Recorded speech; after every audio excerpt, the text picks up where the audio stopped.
सुरती साधु दिखावे, ताही मग चले तवे सुख पावे। जिधर आप कल्पना करके जा रहे कि हमको सुख मिलेगा, उधर से दुख ही दुख हाथ लगता है। तब किधर सुख मिलेगा? तो सुख मिलेगा जो मार्ग सुरती साधु दिखावे। सुरती मने वेद और साधु संत जो रास्ता पर चलने के लिए बोले, विश्वास निष्ठा के साथ उस रास्ता पर चलिए, तब कल्याण हो सकता। अपने भी चलिए, अपने बाल बच्चों को भी कहिए। हाँ, क्यों कि आप ही हैं बाल बच्चों का शिक्षक, है ना, मास्टर, गुरु, और आप ही से वह सही ज्ञान का वह नींव डालेगा, है ना, और उसी ज्ञान नींव से वो चलेगा तो अपना जीवन को भी सुखमय भविष्य में बना सकता है। बहुत ऐसे गुरु महाराज के भक्त परिवार है, अभी भी याद करते हमारे दादा दादी, हमारे पापा बड़े सत्संगी। उन्हीं लोगों के चलते हम लोग भी सत्संग कर रहे हैं, नहीं तो हम लोग सत्संग नहीं कर पाते। हाँ, आज भी बच्चे यश गाते, और जो बच्चे नहीं भक्ति करते, कहा हमारे माँ बापे ने सत्संग कर रहे थे, माँ बापे ने हमको कभी नहीं कहा, तो फिर हम कैसे सत्संग करें? वो अफसोस करते हैं, पश्चाताप करते हैं। इसलिए न बाल बच्चे को भी प्रेरणा दीजिए इस रास्ता पर चलने के लिए, क्योंकि उसका दोषी का कारण आप ही होइएगा, ये बात है। इसीलिए बाल बच्चे को भी इस रास्ता में लगाना चाहिए। सत्संग है, सत्संग से बहुत तरह तरह का ज्ञान होता है, और ज्ञान से अज्ञान मिटता है, फिर सही रास्ता में वो चलता है। संसार विष वृक्षस्य, संसार एक विष वृक्ष है, द्वे एव रसवत् फले ही। इस विष रूपी वृक्ष में दो फल लगे हैं। दो फल के नाम है कि सज्जन सुखाय, सुख के लिए सज्जनों का संग कीजिए, ठीक है, तथा धर्माय च, धर्म के लिए संतों का संग, दो चीज के लिए, धर्म और सुख।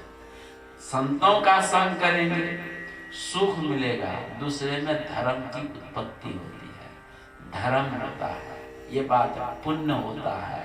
इसलिए साधु दर्शनम पुण्यम तीर्थभूता ही साधवा, काले न फलते तीर्थ सद्य साधु समागम।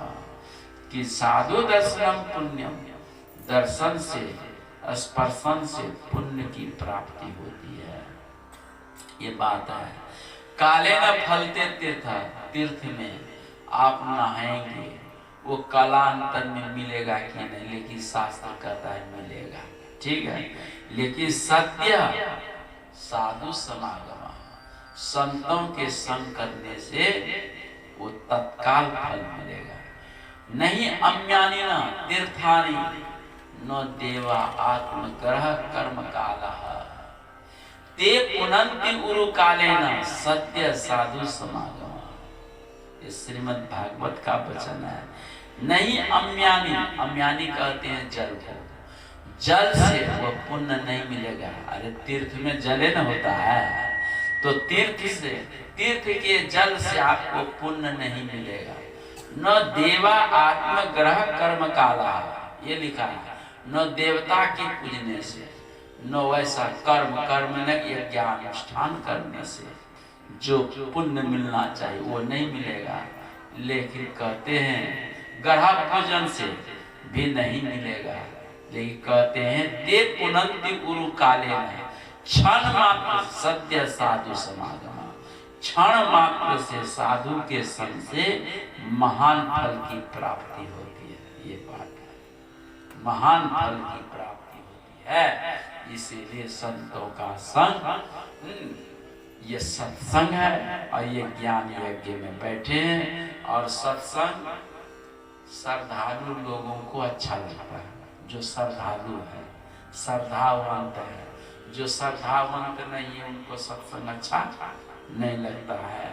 जिस पर प्रभु की कृपा है उसको सत्संग अच्छा लगता है, और जो श्रद्धालु नहीं है उनको सत्संग वचन अच्छा नहीं लगता। जैसे किसी को बुखार हो गया, सुंदर से सुंदर भोजन मसाला दे करके बनाओ और खाने के लिए दे, वो क्या कहता है?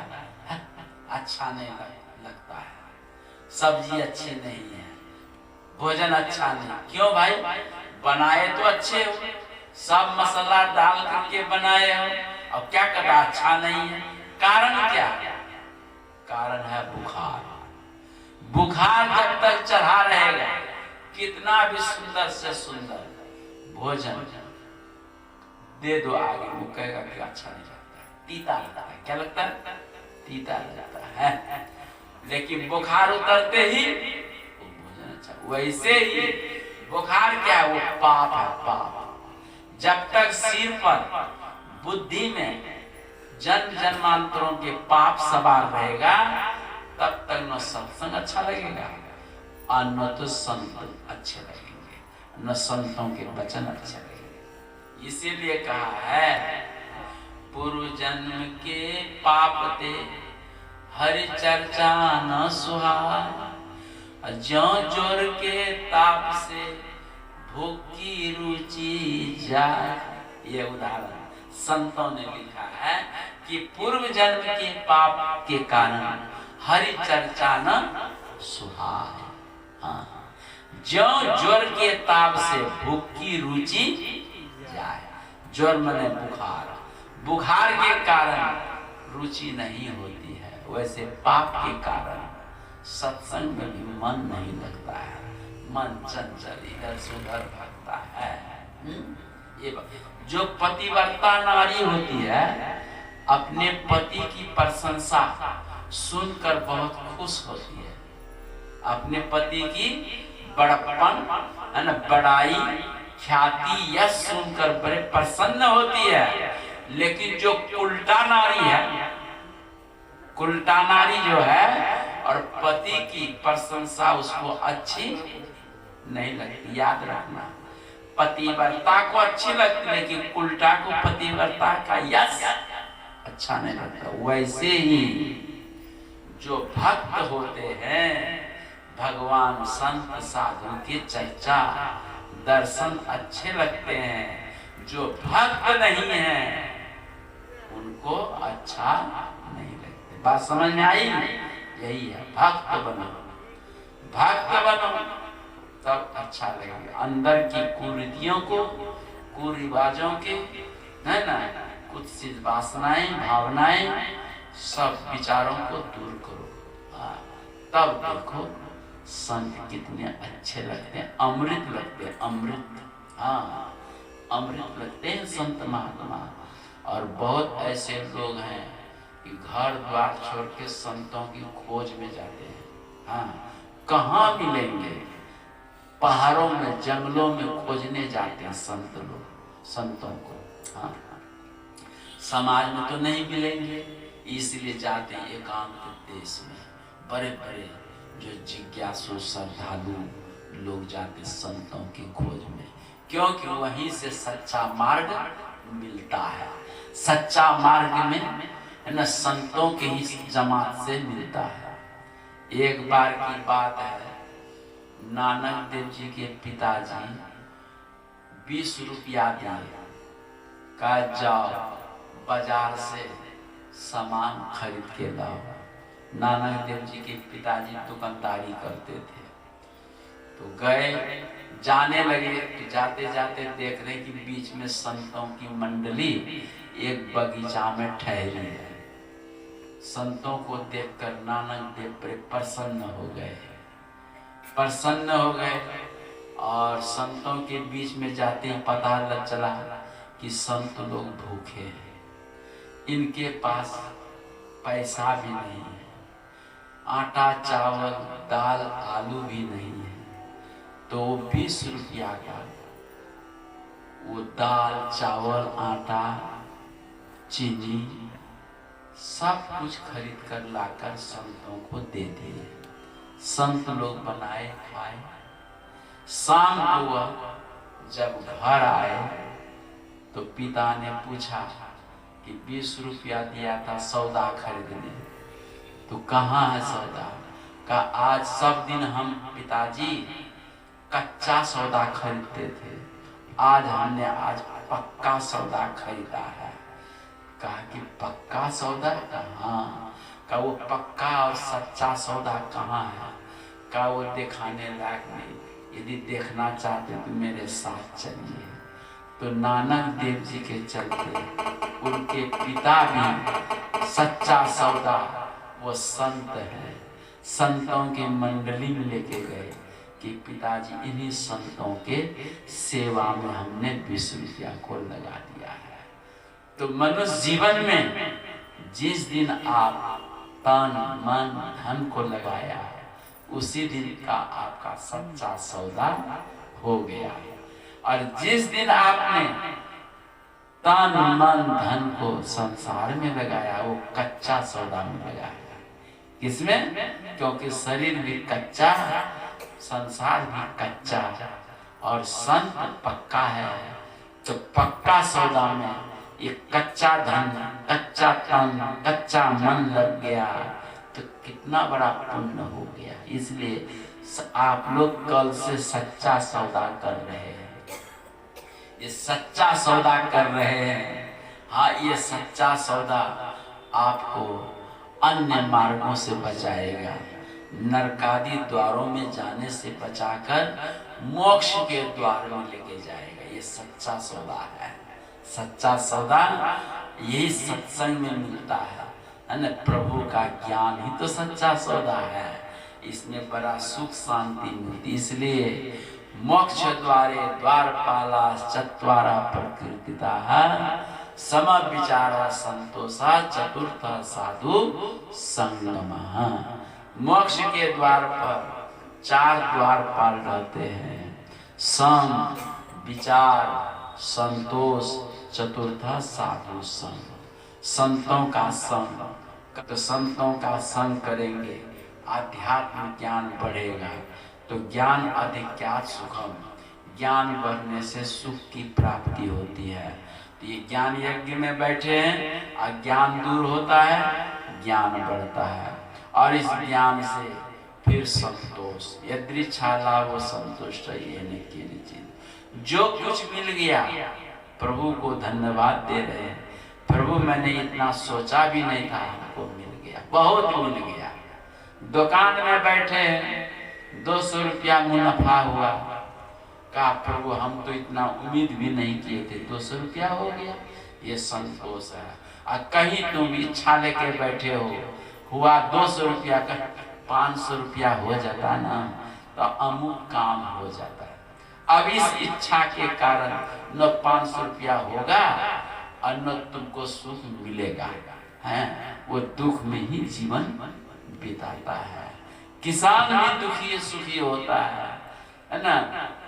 10 मन खेत में धान हुआ, जो संतोषी किसान है कहता गुरु महाराज हमको बहुत दे दिया, हम तो इतना उम्मीद भी नहीं किए थे कि 10 मन होगा, लेकिन 10 मन हो गया, वो सुखी हो गया।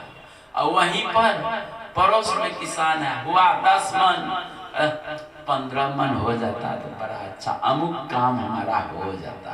अब बताओ 15 मन न होगा न वो जीवन में सुख को पाएगा। इसलिए प्रभु की इच्छा में अपनी इच्छा को मिलाइएगा, तब कहीं सुखी हो सकते हैं। इसलिए संतोषा संतोषा त्रिषु कर्तव्यम त्रिषु मां कर्तव्यम। 3 चीज से संतोष आदमी को, इंसान को करना चाहिए। जैसा भी भोजन मिल जाए उस भोजन को पा करके संतुष्ट होइए। इच्छा मत बने, नाक मत धुनिए कि ऐसा नहीं वैसा, मसाला नहीं दिया, नमक नहीं दिया, मिर्चा नहीं है, ये नहीं है, वो नहीं। अरे दूसरे टाइम में हो जाएगा, लेकिन संतोष कीजिए, भगवान की कृपा से भोजन मिला है, इसलिए संतोष कीजिए। धन धन से भी संतोष करना चाहिए। आपको प्रारब्ध के अनुसार जो भी कुछ मिला है, बहुत मिला है, उससे आप संतुष्ट होइए। आप इच्छा बढ़ाइएगा, प्रारब्ध में है नहीं तो फिर आप सुखी होइएगा नहीं। इसलिए प्रभु की इच्छा में धन जितना भी मिल जाए कमाई के अनुसार, उसमें आप संतुष्ट होइए तो आपको सुख मिलेगा। तीसरा में है जैसी भी स्त्री मिल जाए, जैसा भी पति मिल जाए, ठीक है, तुम्हारे भाग्य में जो है उसी पति को या उसी स्त्री को लेकर के जीवन बिताना चाहिए, है ना। पर स्त्री पर पुरुष के तरफ मन को करने से क्या होता है? पाप होता है, दुख होता है। इसलिए भाग्य से माँ बाप को जिसका हाथ पकड़ा दिया, 10 आदमी ने जिसका हाथ पकड़ा दिया, उसी को लेकर के जीवन बिताना चाहिए, जीवन यापन करना चाहिए, तब तो सुख हो गया। और नहीं तो कहोगे नहीं हमको तो ऐसे मिलना चाहिए, हमको तो वैसे मिलना चाहिए, तब तो वो जीवन भर दुखी ही रहेगा। ये बात 3 चीज से संतोष नहीं करनी चाहिए। भजन, भजन जितना हो, ध्यान जितना हो, जप जितना हो, सत्संग जितना हो, साधु संग जितना हो, उससे कभी अघाना नहीं चाहिए, उससे सुख होगा। ऐसा मत कहो कि हम 2 घंटा ध्यान कर ले, आप क्या करेंगे, चलो घूमने, नहीं, जितना करते रहिए आजीवन, उससे कभी संतोष नहीं करना चाहिए। और तीसरा क्या है? तीसरा क्या है? स्वाध्याय। स्वाध्याय का मतलब ज्ञान, ज्ञान का अध्ययन जितना कीजिए कम ही है, उससे संतोष नहीं करना चाहिए। ऐसा मत कहो कि हम बहुत बड़ा ज्ञानी हो गया। अरे ज्ञान इतना है कि उसका अंत ही नहीं है।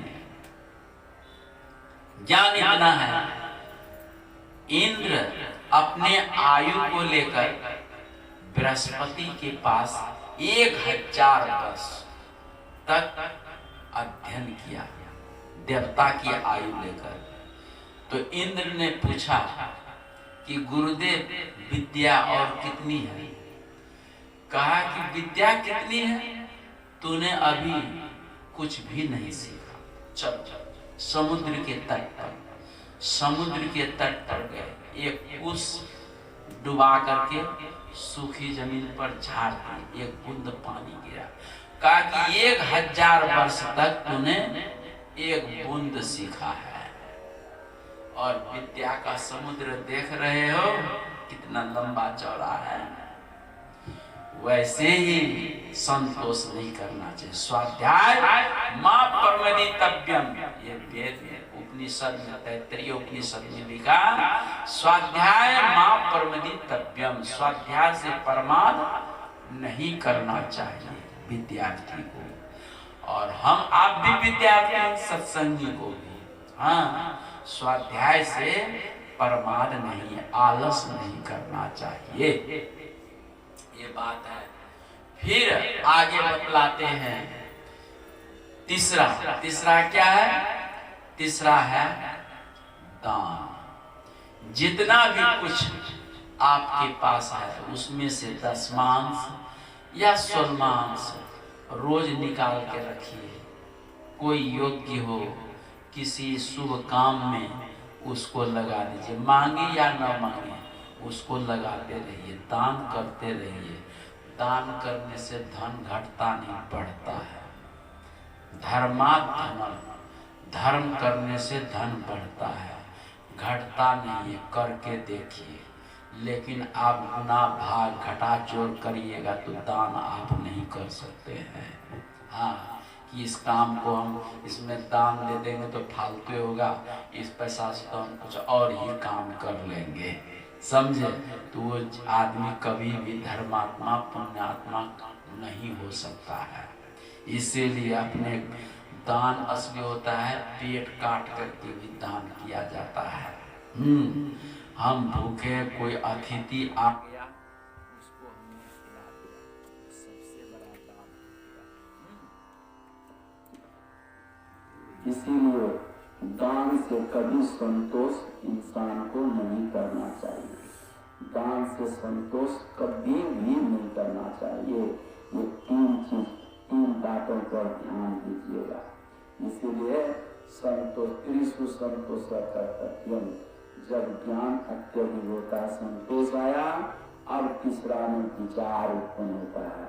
विचार क्या, खाने पीने का नहीं, ओढ़ने पहनने का नहीं, चलने बुलने का नहीं, विचार होना चाहिए कि मैं कौन हूँ, मैं कौन हूँ, इसका विचार होना चाहिए। ब्रह्म का विचार होना चाहिए। जगत का विचार करने से क्या होगा, जगत तो नश्वर है। जो भी हम देखते, देखिए सुनिए दुनिया मनमाही मोह मूल परमार्थ नहीं। जो भी हम देखते हैं, सुनते हैं, बुद्धि विचारते हैं, सब ये मोह मूल अज्ञान मूल है। इसका विचार क्या करना, विचार करना है अपने आप का, मैं कौन हूँ, मैं कौन हूँ। जब पता चल जाए कि मैं ब्रह्म हूँ, तो और सबका चिंतन न करके ब्रह्म का ही चिंतन में लग जाना चाहिए।